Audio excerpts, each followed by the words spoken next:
Mesdames, Messieurs, bonsoir et merci de rester fidèles au programme de la télévision du Burkina. Au menu de ce flash d'information, une rencontre entre le président du Faso et des leaders coutumiers et associatifs Peul. La délégation conduite par M. Hassan Bari a évoqué avec le chef de l'État les questions de cohésion sociale et de sécurité.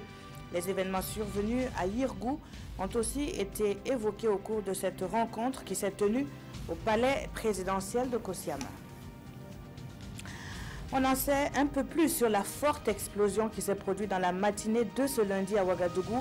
Vers 10 h, une déflagration a soufflé plusieurs bâtiments causant la mort d'une personne. Si les circonstances ne sont pas encore établies, l'explosion serait partie d'une maison d'un bâtiment à usage d'habitation au quartier Silmigiri de Kambouensin dans l'arrondissement 9 de la capitale. Les images parlent d'elles-mêmes, les dégâts matériels sont très importants.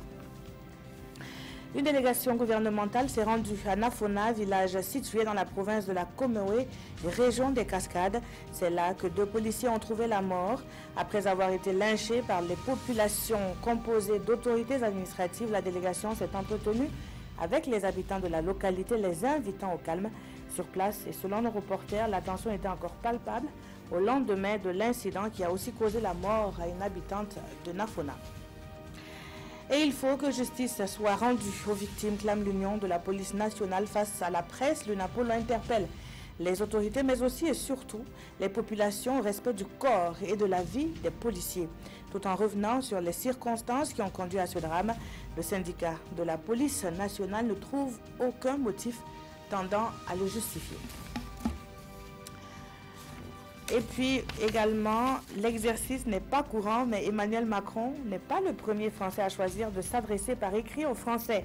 Cette lettre publiée hier soir a pour but de cadrer les enjeux du grand débat national qui s'ouvre demain mardi, avec l'espoir de calmer la colère des Gilets jaunes. Dans cette missive, le président du Français annonce les couleurs d'un grand débat où aucun sujet ne sera tabou. L'information revient dans moins d'une heure avec le JT des régions présenté par Ismaël Deloma Sirima. Je vous retrouve à 20 h pour l'édition du journal.